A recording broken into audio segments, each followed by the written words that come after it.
Welcome back to the Sound for More channel and welcome back to another demonstration and tutorial.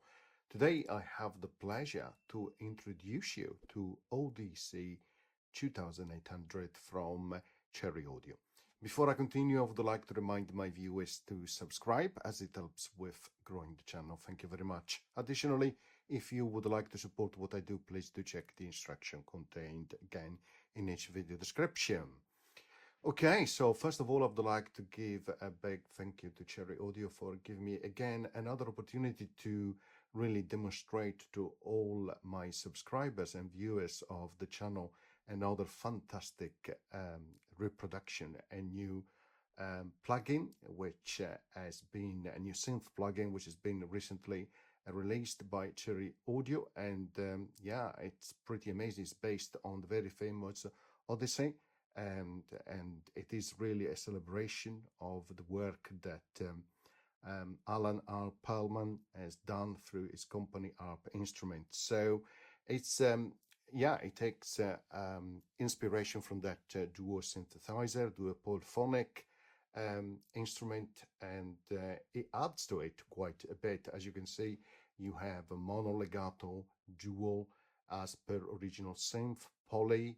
Okay, but you have an additional VCO. There's a lot of more modulation effects. It is also very much three synths into one. Here you can see you can change the revision, and when you change the revision, it changes also the UI. And really cool, you can, if you find that you like this UI, you can lock it as well as you change as well between the different revision. So really, really cool.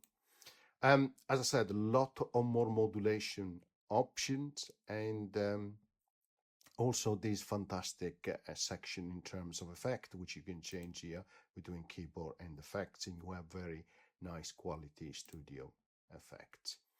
As always, is packed with a number of presets, which is great. So more than 300 presets. I've selected some of those, but as you can see, you have category for ARPs, basses, brass, etc. Pads. You have so many to choose from, and a really high quality presets.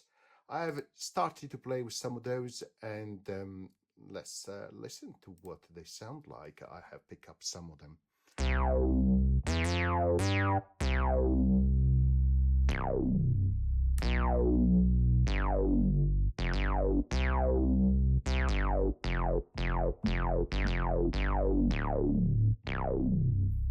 Nice, really acid bass. Let's keep going. This one is more of a lead.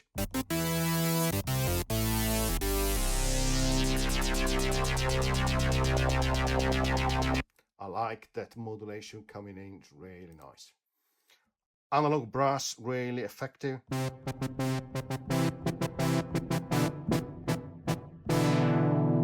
A bit of rocky influence there, why not?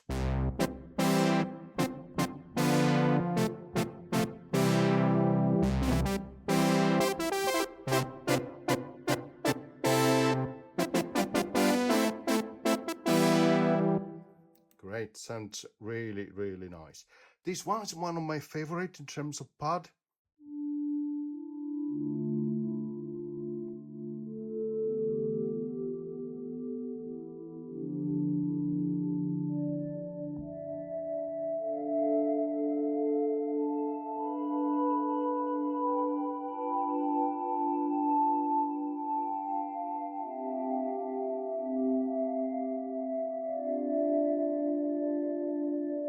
Magical, really, really great.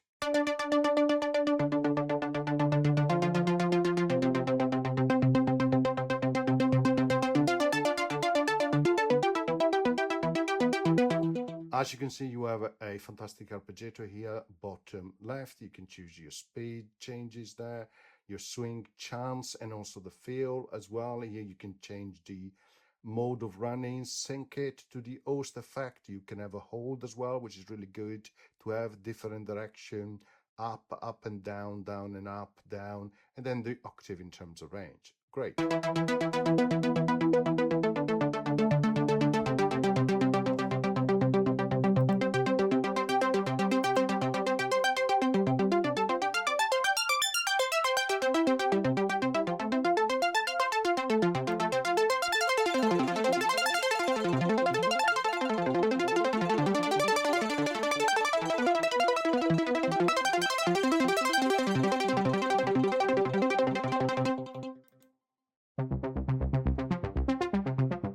It's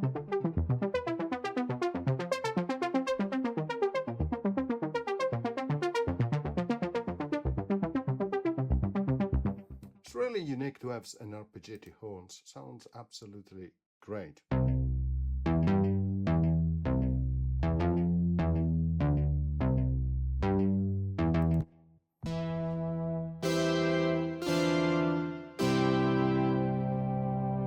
Let's enable the arpeggiator.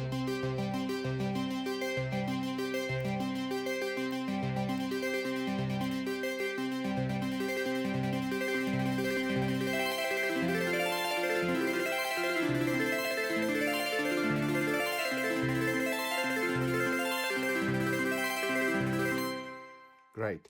Of course, aftertouch effects and settings here, which is great.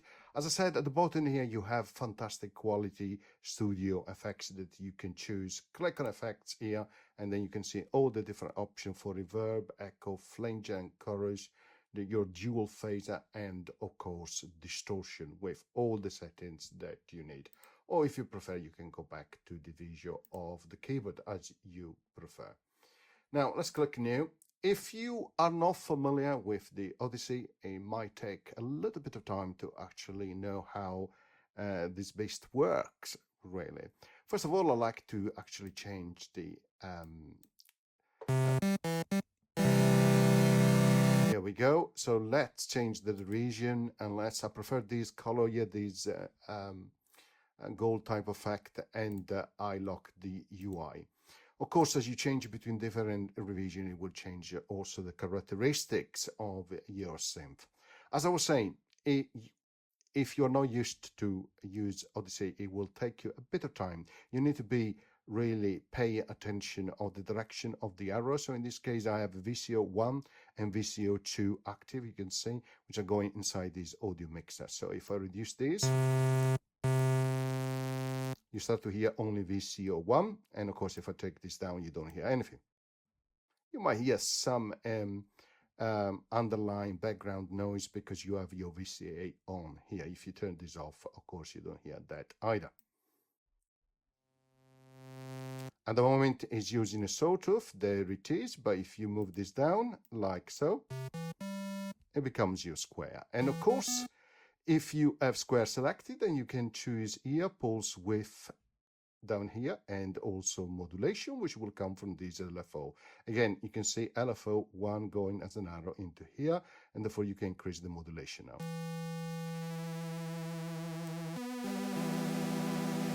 And if you want to know where is the LFO, here it is, low frequency oscillator number 1. And of course, you can change it to mono to poly if you want key reset, if you want it sync on. This is where you change the rate and the speed. You can change the pulse width, give it a delay as well. Or if you prefer, you can click down here. You can drive through your ADSR 1. And you need to go to the right hand side here. You have ADSR, envelope generator 1. You have a second one here as well.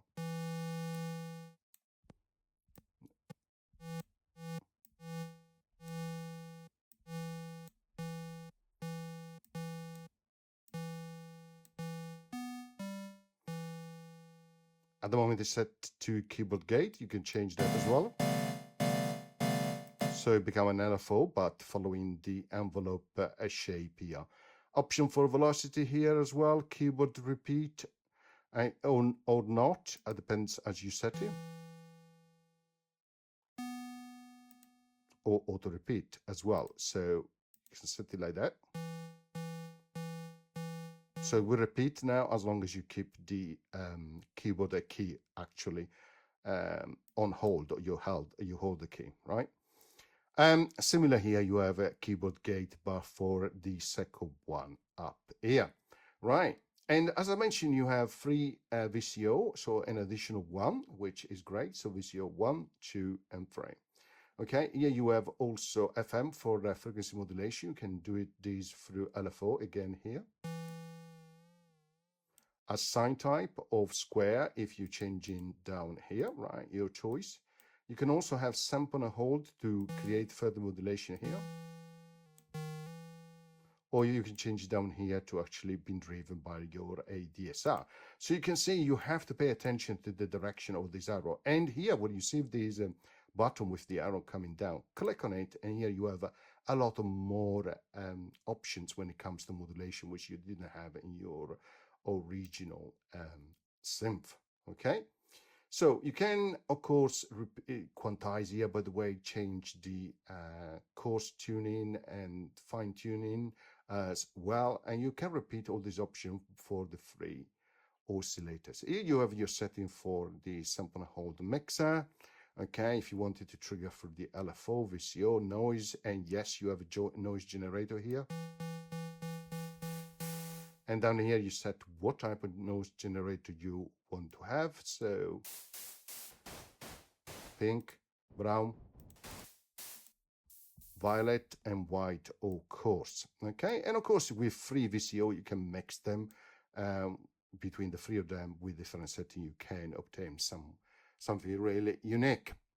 As you can see here, you have arrows coming from the keyboard as V as a CV here, or it can be from a sample hold mixer.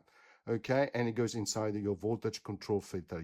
This is your VCF, or you can have simply the sample and hold going to the VCF, or change that to LFO1 as well, as you prefer, right?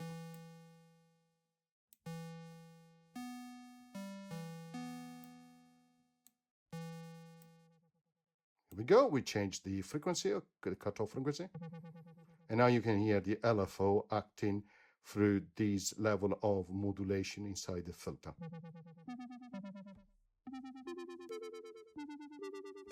Can change the resonance here. Remember, you have 3 different divisions here. You also have a gain compensator as well, which is really nice.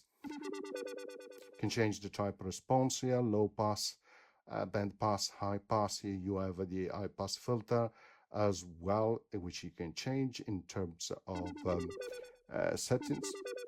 Your VCA drive here as well, with different settings, again coming from the envelope generator 1 or 2. And the beauty is, again, here you can choose additional modulation option, which goes to your filter and also to your VCA as well. On the left hand side, you can choose the number of voices, unison as well. You can have them working in mono, legato, the original duo, poly as well. Then you have a nice control here to go very quickly up and down an octave. Right, great. So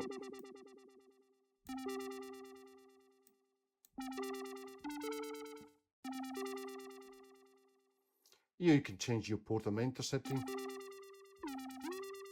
if you like, so your pitch bend setting, and also you can change your proportional pitch control, okay, which is important if you use the Odyssey. As I said, at the bottom here, you have a lot of different effects. So, and it's very easy to just enable some of them, and the sound change incredibly. So much greater with these additional effects.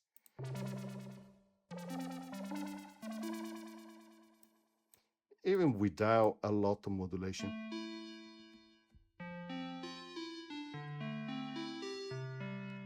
Let's add a little bit of echo.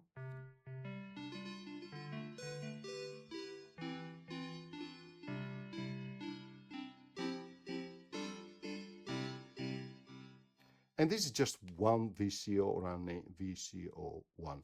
Fun begin, of course, when you start to add the others as well.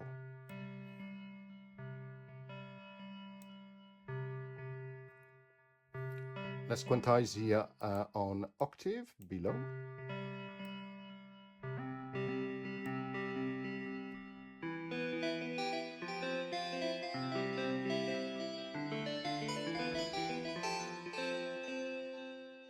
Maybe a bit of flange and chorus. Change the mixer here in terms of the speed for the chorus. The mixer here between flanger and chorus.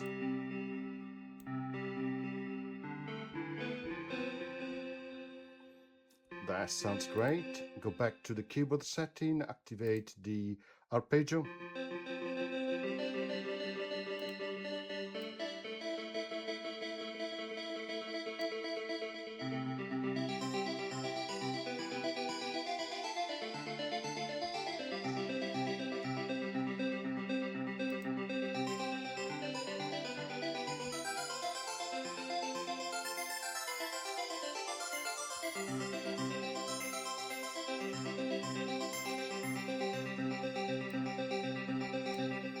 open up the width for your stereo effect down here.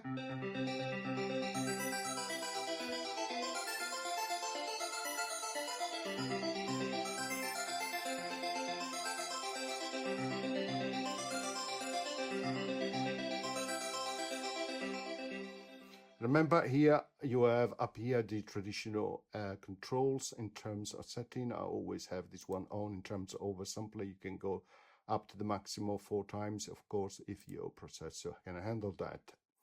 I hope you enjoyed the short introduction. It's a fantastic synth. It's great to celebrate the great work done by Alan Pearlman from ARP Instrument, a fantastic reproduction from Cherry Audio. Thank you very much. See you next time. Bye.